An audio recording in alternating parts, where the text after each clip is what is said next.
Hello दोस्तों।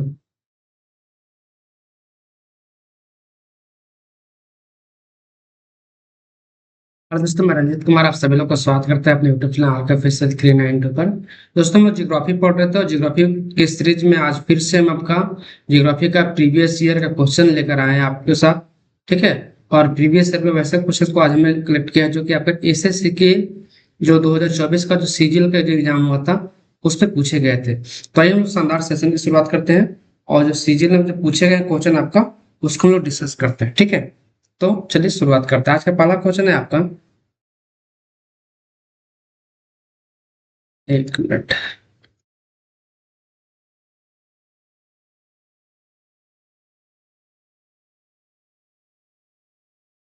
एक minute, थोड़ा पेन सिलेक्ट कर लेते हैं।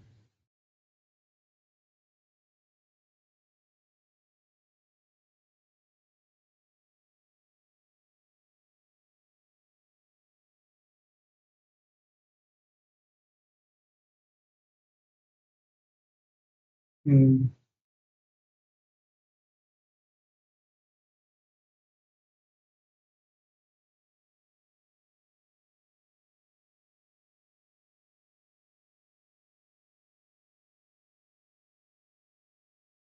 चलिए। आज का पहला क्वेश्चन है आपका कि भारत के पूर्वी घाट की औसत ऊंचाई कितनी होती है।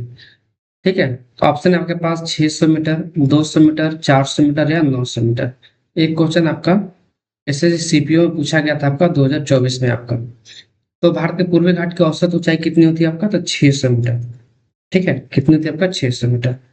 एक चीज तो आपको पता ही होगा कि भारत का जो आपका कुछ मैप इस तरह से है। और ये आपको गुजरात, और एक कुछ इस तरीके से ऐसे में बना है। तो ये जो एरिया है आपका ये पश्चिमी घाट कहलाता है और ये जो एरिया है आपका पूर्वी घाट कहलाता है। तो पूर्वी घाट में जो आपका इसकी जो औसत ऊंचाई है वो कितना मीटर है आपका, 600 मीटर है। ठीक है। और पश्चिमी घाट और पूर्वी घाट कहाँ पे मिलते हैं आपका, दोनों नीलगिरी पर्वत पे मिलते हैं। ठीक है। नीलगिरी पहाड़ी पर दोनों मिलते हैं। इसको भी आपको याद रखना है आपका। तो ऑप्शन नंबर फर्स्ट इसका सही आंसर हो जाएगा। नेक्स्ट क्वेश्चन है आपका। सेकंड नंबर क्वेश्चन है आपका कि 1905 में थॉमस चेम्बरलेन के साथ किसने यह निष्कर्ष निकाला था कि सौर मंडल के ग्रहों की उत्पत्ति सूर्य और दूसरे तारों के बीच टकराव से हुई है। ठीक है। तो किस व्यक्ति ने सबसे पहली बार बताया कि सौर मंडल के ग्रहों की उत्पत्ति जो है सूर्य और दूसरे तारों के टकराने से हुआ है, तो ऐसा बताया था आपको मॉल्टन ने। ठीक है, फॉरेस्ट मॉल्टन ने। ऑप्शन नंबर फर्स्ट इसका सही आंसर हो जाएगा। नेक्स्ट क्वेश्चन है आपका कि गर्मी के मौसम में आने वाले स्थानीय तूफानों के संदर्भ में नार्वेस्टर क्या है। नार्वेस्टर के बारे में बताना है आपको। नार्वेस्टर क्या है आपका। पहला ऑप्शन है कि दिल्ली और पटना के बीच उच्च तीव्रता के साथ पंजाब से बिहार तक उत्तरी मैदानी इलाकों में चलने वाली गर्म शुष्क और दमनकारी हवाएं। दूसरा है बंगाल और असम में शाम के समय चलने वाली भयानक आंधियां। तीसरा है मौसम से पहले की बारिश जो केरल और कर्नाटक में होती है। चौथा है केरल में कॉफी के फूलों को ब्लो खिलाने वाली नजदीकी हवा। तो गर्मी के दिनों में जो आपका स्थानीय जो तूफान है आपका जिसको नार्वेस्टर कहा जाता है आपका, ठीक है, ये एक्चुअली में क्या है आपका, तो बंगाल और असम में चलने वाली आंधियां। ऑप्शन नंबर दो इसका सही आंसर हो जाएगा। तो इसको याद रखेंगे आप। नेक्स्ट क्वेश्चन आपका कि उस भौतिक अभिलक्षण का क्या नाम है जो भारत में लघु हिमालय और शिवालिक हिमालय के बीच स्थित है। ठीक है। यानी भारत में लघु हिमालय और शिवालिक हिमालय के मध्य क्या स्थित है ये बताना है आपको। तो पहला है ड्यून्स, फाबर, दुआब या तराई। ठीक है, ये तराई। तो जो लघु हिमालय और शिवालिक हिमालय के जो मध्य स्थित है उस भौतिक अभिलक्षण को क्या बोलते हैं हम लोग, दून्स बोलते हैं। क्या बोलते हैं, दून्स बोलते हैं। ठीक है। दून एक्चुअली में क्या होता है, घास का एक मैदान होता है आपका। जो आपके हिमालय के जो इलाका नीचे और लघु हिमालय है आपका, ठीक है, स्पेशली हम नाम सुने होंगे उत्तराखंड में आपका, जहाँ पे देहरादून मिलता है। ठीक है, तो उससे आपका दून का एग्जाम्पल है आपका। नेक्स्ट है आपका कि हिमालय निम्नलिखित में से किसकी किस भू अभिनीति जियो जियो साइनिक्लिन से ऊपर उठा है। ठीक है, हिमालय जो है आपका किससे बना है आपका? तो टेथिस सागर से। ठीक है, नाम सुने होंगे आपका, कि हिमालय की उत्पत्ति किससे हुई? आपका टेथिस सागर से हुई। तो ऑप्शन नंबर सी इसका सही आंसर हो जाएगा। आपको पता होगा कि हिमालय की उत्पत्ति कैसे हुई आपका? तो दो प्लेटों के टकराने से हुई है आपका। एक प्लेट मान लीजिए कि इंडो ऑस्ट्रेलियन प्लेट, और एक प्लेट आपका यूरेशियन प्लेट। तो जब दोनों प्लेटें टकराई, ठीक है, तो ये आपको ऊपर में उठ गया आपका टकराने से, और यही क्या बना? आपका हिमालय पर्वत बन गया आपका। तो चूंकि यहाँ पे क्या था उस समय? आपका टेथिस सागर था, तो ये आपका उठ के आपका हिमालय पहाड़ बन गया। तो ऑप्शन नंबर सी इसका सही आंसर हो जाएगा। नेक्स्ट क्वेश्चन है आपका कि पर्वतीय नदियों के संबंध में सही कथन का चयन कीजिए। सॉरी, पर्वतीय बोल रहे, प्रायद्वीपीय नदियों के संबंध में सही कथन का चयन कीजिए। देखिए, नर्मदा नदी मालवा के पठार से निकलती है। गोदावरी नदी नासिक के निकट पश्चिमी घाट की ढलान से निकलती है। महानदी छत्तीसगढ़ के पर्वतीय भूभाग से निकलती है। कृष्णा नदी महाबलेश्वर के निकट के झरने से निकलती है। ये आपके पास है। तो देखिए, नर्मदा नदी आपका कहाँ से निकलती थी? अमरकंटक के पहाड़ी से निकलती है। ये तो गलत है आपका। अमरकंटक के पहाड़ी से निकलती है, तो पहला स्टेटमेंट हो गया आपका गलत। दूसरा, गोदावरी नदी नासिक से निकलती है आपका, ठीक है, तो ये तो सही है आपका। महानदी छत्तीसगढ़ के पर्वतीय भूभागों से निकलती है, ये भी सही है। कृष्णा नदी महाबलेश्वर से निकलती है, ये भी सही है आपका।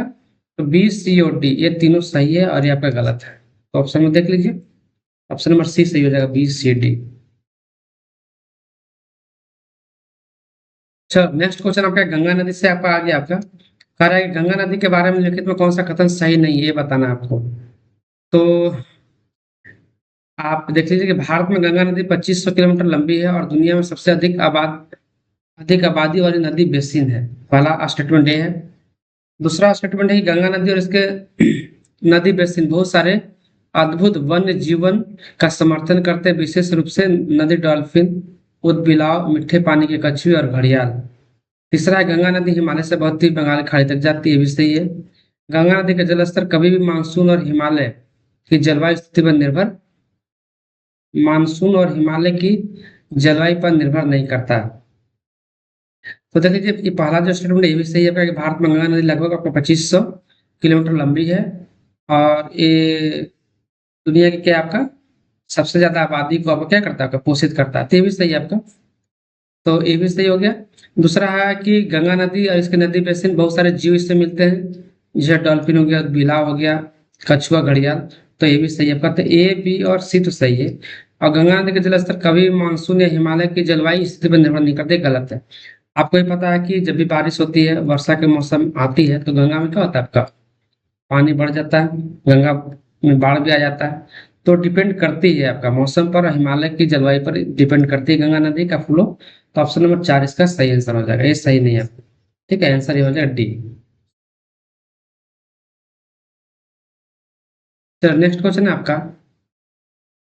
निम्नलिखित में कौन सी नदी भूमध्य रेखा के दक्षिण से निकलती है और उत्तर पूर्वी अफ्रीका से होकर भूमध्य सागर में गिरती है? कांगो नदी, नील नदी, अमेजन नदी, नीना नदी। तो इसका सही आंसर क्या हो जाएगा? नील नदी। नील नदी कहाँ से निकलती है आपका? तो विक्टोरिया झील से निकलती है। कहाँ से निकलती है? तो विक्टोरिया झील से निकलती है। इसको निकाल याद रखिएगा। और नील नदी क्या आपका दुनिया की सबसे विश्व की सबसे लंबी नदी है। विश्व की सबसे लंबी नदी, तो ये भी आप याद रखिएगा इसको। और मिस्र नील नदी के देन किसको बोलते हैं? नील नदी के देन किस देश को बोलते हैं? मिस्र को बोलते हैं। ठीक है, जिसको इंग्लिश में क्या बोलते हैं? इजिप्ट। तो इतना चीज आप याद रखिए इसमें। ठीक है। और अमेजन नदी कहाँ बहती है आपका? मेनली आपका ब्राजील में बहती है। ठीक है, अमेजन नदी का जो बेसिन है दुनिया का सबसे बड़ा बेसिन है जल बहने के मामले में। नेक्स्ट क्वेश्चन है आपका कि भारत में कृषि कैलेंडर के संदर्भ में औस, अमन और बोरो शब्द क्या दर्शाते हैं? ठीक है, तो औस, अमन और बोरो क्या आपका चावल की बुआई की, ये जो आपका पश्चिम बंगाल में चावल की बुआई के मौसम के प्रकार है। ठीक है, अलग अलग मौसम में जो है अलग अलग चावल की बुआई होती है, उसी का प्रकार है औस, अमन और बोड़ो। तो ऑप्शन नंबर 4 इसका सही आंसर हो जाएगा। नेक्स्ट क्वेश्चन है आपका कि समुद्र के सबसे उथले हिस्से महाद्वीपीय शेल्फ की औसत ढाल कितनी होती है? ठीक है, कितने डिग्री से कम होती है या उसी के आसपास होती है? तो 1 डिग्री से भी कम होती है। ऑप्शन नंबर सी इसका सही आंसर हो जाएगा। नेक्स्ट क्वेश्चन है आपका कि सौरमंडल के निर्माण और निरूपण की व्याख्या करने के लिए सर्वाधिक व्यापक रूप से स्वीकृत मॉडल कौन सी है? तो देखिए भाई, आपका सौरमंडल का सबसे व्यापक रूप से जो हम लोग यहाँ पे आ जाएगा, सबसे व्यापक सर्वाधिक जो आपका व्यापक रूप से स्वीकृत मॉडल है वो कौन सा? आपका निहारिका परिकल्पना, नेबुलर हिपोथेसिस। तो ऑप्शन नंबर फर्स्ट इसका सही आंसर हो जाएगा। नेक्स्ट क्वेश्चन है आपका, आज का आपका सेकंड लास्ट क्वेश्चन है कि भारत के पश्चिमी तट पर कौन से बंदरगाह स्थित है? ठीक है, तो इस वाले तट पे कौन कौन से बंदरगाह स्थित है? तो देखो, कांडला, कांडला का आपका सबसे ऊपर में गुजरात में, यहाँ पे ये गुजरात में हो जाएगा। हल्दिया, हल्दिया का आपका ये तो पूर्वी घाट में हो जाएगा, हल्दिया पश्चिम बंगाल में। तो ये तो ऑप्शन नहीं होगा भाई, जहां जहां हल्दिया होगा उसको ऑप्शन को काट दो, ये भी नहीं होगा। इसमें हल्दिया है, कांडला बंदरगाह ये होगा आपका। मार्मा गोवा आपका गोवा में है, तो ये भी होगा। और चेन्नई, चेन्नई तो आपका इस तरफ आ जाता है ना, आपका ये भी नहीं होगा आंसर में आपका, यानी कि बी भी आंसर नहीं होगा। कांडला, मार्मा गोवा और कोलकाता, कोलकाता भी नहीं होगा। कांडला, मार्मा गोवा और कोचीन, ये होगा आपका। कांडला यहाँ, मार्मा गोवा गोवा में और आपका कोची केरला में। ऑप्शन नंबर 4 इसका सही आंसर होता है। ठीक है, नेक्स्ट क्वेश्चन है आपका, भारतीय मानसून के संबंध में निम्न से कौन सा कथन सत्य नहीं है? भारतीय मानसून के विशेषता बताना है, कौन सा विशेषता नहीं है? मानसूनी वर्षा देश की ऊंचावच विशेषताओं से प्रभावित नहीं होती है। अरे, बताना है आपको कि मानसून की कौन सी विशेषता जो है आपका सही नहीं है। तो मानसूनी वर्षा देश की ऊंचावच विशेषताओं से प्रभावित नहीं होती है, प्रभावित होती है। तो पहला स्टेटमेंट आपका गलत हो गया, गलत एक पूछ रहा था, तो आंसर हो जाएगा फर्स्ट। हिमालय मानसूनी वर्षा में महत्वपूर्ण भूमिका निभाती है, सही है। मानसूनी वर्षा भारतीय कृषि की जीवन रेखा, ये भी सही है। मानसूनी वर्षा जेट प्रवाह से प्रभावित होती है, ये भी सही है। तो ये आपका एक गलत है आपका, तो गलत वाला ही पूछा था, तो ऑप्शन फर्स्ट इसका सही आंसर हो जाएगा। चलो भाई, नेक्स्ट क्वेश्चन है आपका कि उत्तर पश्चिमी यूरोप, उत्तरी अमेरिका के पश्चिमी तट, कैलिफोर्निया के उत्तर, दक्षिण चिली, इन सारे जगहों पर किस तरह के जलवायु मिलते हैं? तो यहाँ पे जलवायु किसे मिलते हैं? आपका समुद्री पश्चिमी तट जलवायु। ऑप्शन नंबर फर्स्ट इसका सही आंसर हो जाएगा। आज का आखिरी क्वेश्चन है आपका कि भारत के प्रमुख जूट उत्पादक राज्यों के समूह की पहचान करो। तो जूट उत्पादन सबसे ज्यादा कहाँ होता है? आपका पश्चिम बंगाल में, ठीक है। उसके बाद बिहार में, असम में, उड़ीसा में। ऑप्शन नंबर 2 इसका सही आंसर हो जाएगा। तो आज हमने इंपॉर्टेंट आपका 15 क्वेश्चन ज्योग्राफी का आपको करवाया, ठीक है, और एक्स्ट्रा फैक्ट्स भी बताया आपका। तो हम आशा करते हैं कि मेरा ये वीडियो आपको पसंद आया होगा, और ये मेरा जो सीरीज चल रहा है ये भी आपको थोड़ी बहुत मदद जरूर करेगा आपको तैयारी में, रिवीजन करने में खासकर। और जितने सारे क्वेश्चन हमने लिया था ये सब के सब आपका लेटेस्ट 2024 में एसएससी के एग्जाम से पूछे गए। तो मिलते हैं अगले वीडियो में, ठीक है, उसमें कुछ और ज्योग्राफी के क्वेश्चन के साथ। तब तक के लिए धन्यवाद।